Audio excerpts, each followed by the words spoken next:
Have you ever stopped to wonder what it was really like to walk through the doors of a saloon in the American West? Not the version you've seen in the movies, where the hero kicks open the swinging doors, shoots the villain, and orders a glass of whiskey before riding off into the sunset. I'm talking about the real thing.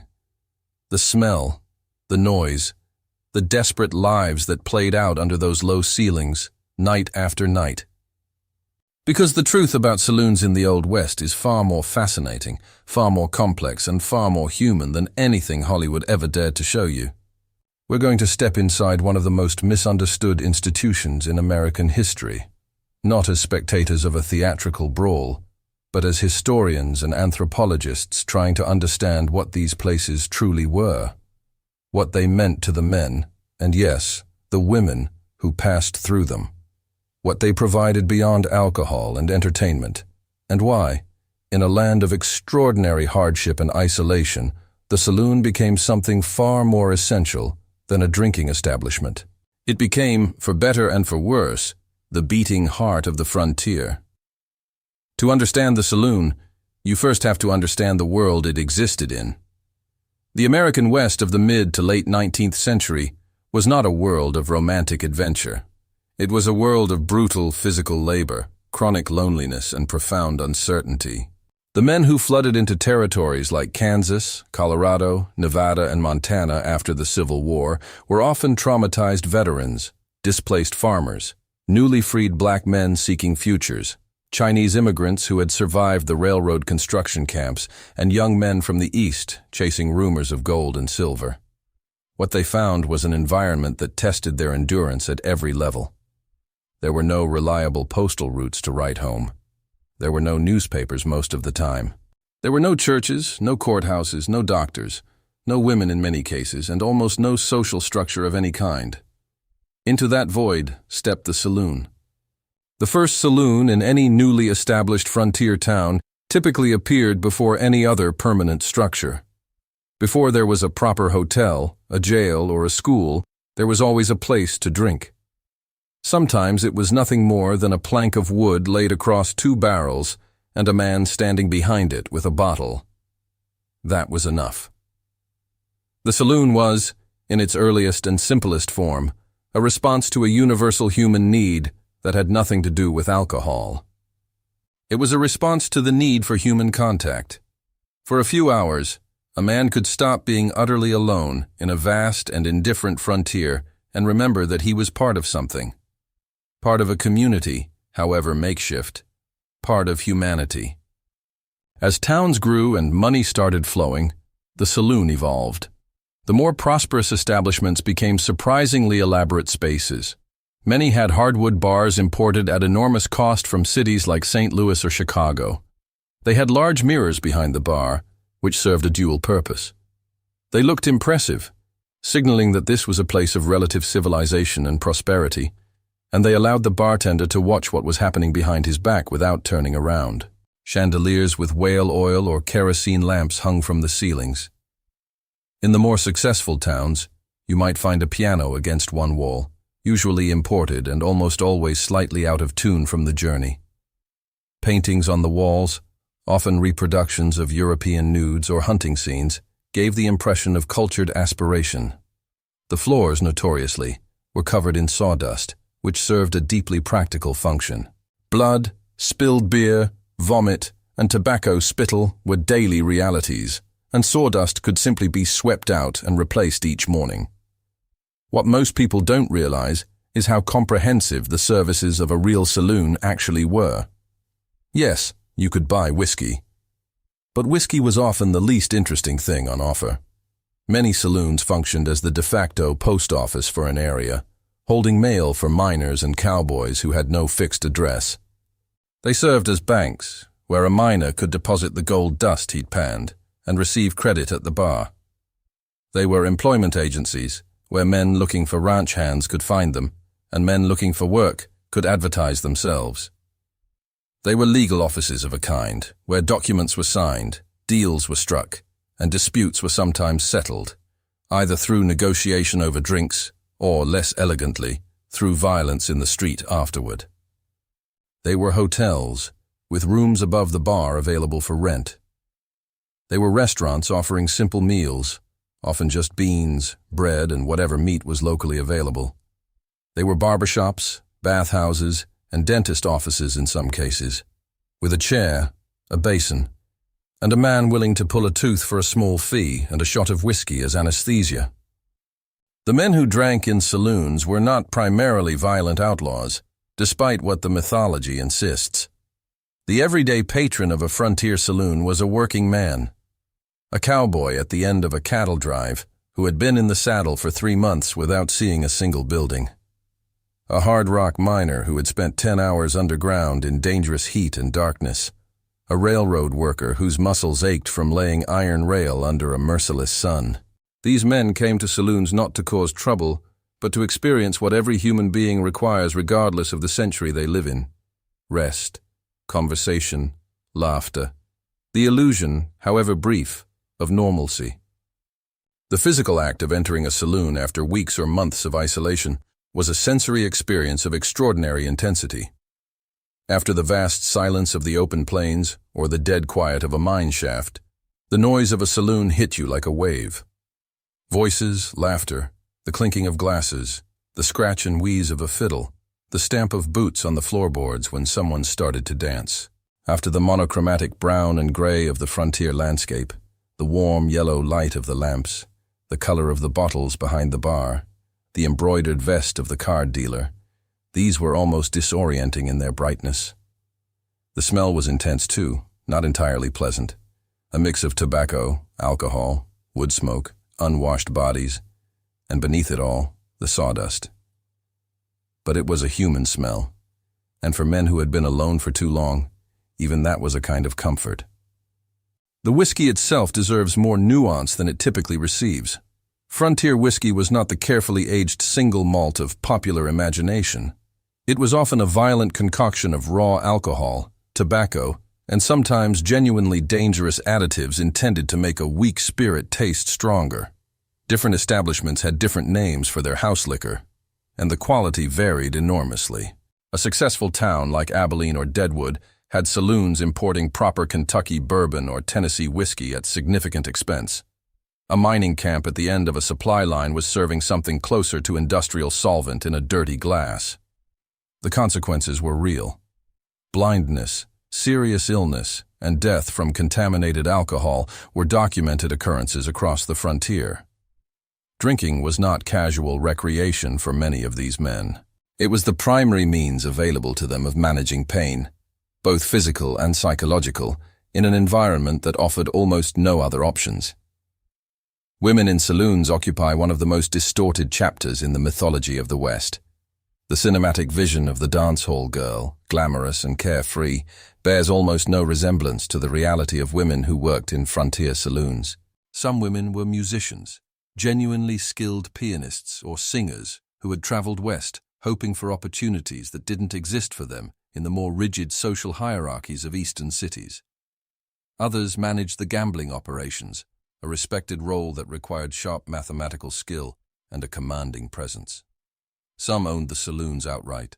There were documented cases of women who were among the most financially successful entrepreneurs in their regions, having built saloon operations from almost nothing into thriving businesses that employed dozens of people. But many women in frontier saloons were in desperate circumstances.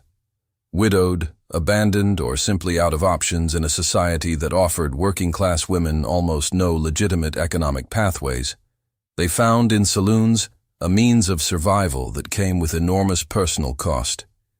The exploitation was real and systemic. The danger was constant. Yet even here, the reality was more layered than the mythology allows. Many of these women formed genuine communities of mutual support and protection. They shared information, helped one another navigate dangerous situations, and looked after each other in ways that reflected the deep human capacity for solidarity, even in the harshest conditions. Gambling was the other great engine of the saloon economy, and it deserves a serious look beyond the cliché of the cheating gambler with cards up his sleeve. Professional gamblers in the Old West were, in their own way, remarkably sophisticated economic actors. The successful ones were extraordinarily disciplined because the margins that allowed them to consistently profit over time were thin, and any lapse in concentration or calculation could turn a winning position into a catastrophic loss. They dressed impeccably, not out of vanity, but because appearance was a form of psychological leverage at the card table. They were skilled readers of human behavior at a level that any modern psychologist would find impressive. They traveled extensively, moving from town to town to avoid the moment when their methods became too familiar to local players. Their lives were genuinely nomadic and genuinely precarious. The image of the wealthy gambler dripping in gold watch chains existed, but the more common reality was a man living on the knife's edge, one bad run of cards away from having nothing. The violence of saloons, which looms so large in the popular imagination, was paradoxically less common than most people believe, and more serious when it did occur. The average saloon on the average night was not a scene of gunfights and brawls. It was a scene of men drinking too much, talking too loud, playing cards with varying degrees of fairness, and occasionally singing along when the pianist struck up something familiar. The violence, when it erupted, was often connected to specific triggers: arguments over gambling debts, disputes over women, the explosive release of accumulated resentments between men with short tempers who were almost always armed. And it was the firearms that made frontier violence particularly lethal when it did break out. A fistfight in another context might leave one man bruised and humiliated. The same dispute in a saloon where every man carried a revolver could end with someone dead on the sawdust floor. The men who managed these establishments walked an extraordinary tightrope. A good saloon owner or bartender needed to be part businessman, part psychologist, part diplomat, and part enforcer. He had to read the room constantly, identifying the men who had crossed the threshold from pleasantly drunk to dangerously drunk, de-escalating tensions before they became lethal, maintaining a reputation for fairness and honesty while also protecting his investment and his physical safety. Many of the most famous saloon owners were not the violent personalities of legend, but remarkably shrewd operators who survived not through force, but through an almost intuitive understanding of human social dynamics. They knew which men to extend credit to, and which to refuse. They knew which gamblers were too skilled to allow at their tables for too long. They knew exactly when to offer a free drink to diffuse a situation and when to call for muscle. The music that filled these spaces was not incidental, it was central. Music in a frontier saloon served a function that went far beyond entertainment. It regulated the emotional temperature of the room. A slow, melancholy waltz could turn the mood contemplative and even sad, drawing men into quiet conversations about homes and families they hadn't seen in years. An upbeat reel could lift the energy and draw people to their feet, burning off aggression through dancing rather than fighting. Piano players and fiddlers in busy saloons were among the best paid workers in frontier towns, not because the work was easy, but because what they did was genuinely necessary. They were managing the emotional state of a room full of men who were chronically stressed, physically exhausted and dangerously armed, and they were doing it through sound. The political life of frontier communities ran, in many ways, through the saloon. Elections were announced there and often decided there, with candidates buying rounds and making speeches from behind the bar. Vigilante committees organized in saloons, when the lack of formal law enforcement pushed communities to take justice into their own hands. Land deals were negotiated over whiskey. Business partnerships were formed between men who had no office and no formal meeting place, and so used the saloon as the closest equivalent. Town ordinances were debated and sometimes written there. The saloon was, in a very real sense, the legislative chamber of the frontier town, a place where the informal but binding decisions about how the community would function were continuously being made. The decline of the saloon came gradually, then all at once. As towns grew into cities and the frontier pushed further west and eventually disappeared, the social functions of the saloon began to be absorbed by other institutions. Churches provided community, banks provided finance, hotels provided accommodation, courts provided dispute resolution, newspapers provided information. As these institutions matured, the saloon lost its position as the irreplaceable center of community life and became simply a place to drink. In that diminished form, it became easier to attack, which the temperance movement did with remarkable effectiveness. The Prohibition era that began in 1920 didn't create the saloon's death. It simply formalized what was already underway, the transformation of a complex, multi-purpose social institution into a narrowly defined vice establishment. What the mythology of the saloon preserves, even as it distorts the reality, is something true about its emotional core. These were places where men who had very little, sometimes nothing, could experience for a few hours a release from the grinding loneliness and physical brutality of frontier life, where the cowboy who had been invisible to everyone for 3 months could sit at a bar, be addressed by name, be handed a drink, and be for a moment a human being among other human beings. The saloon at its most essential was not about alcohol. It was about the desperate human need for connection in conditions that made connection nearly impossible to find. When we look past the swinging doors of Hollywood fiction and into the actual history of these spaces, we find not a den of outlaws and corrupt excess, but something far more poignant. We find a community improvising its own institutions out of necessity, creating out of raw lumber and questionable whiskey, a space that served as town hall, courthouse, bank, theater, hotel, and sanctuary all at once. We find men and women navigating impossible circumstances with the tools they had available. We find, in other words, the same story we always find when we look carefully enough at any human institution across any time and place. People trying, in all their flawed and complicated humanity, to find each other, to sit in the same room, to feel, however briefly, less alone. That's what the saloon really was, and now you'll never read a Western or watch one quite the same way again.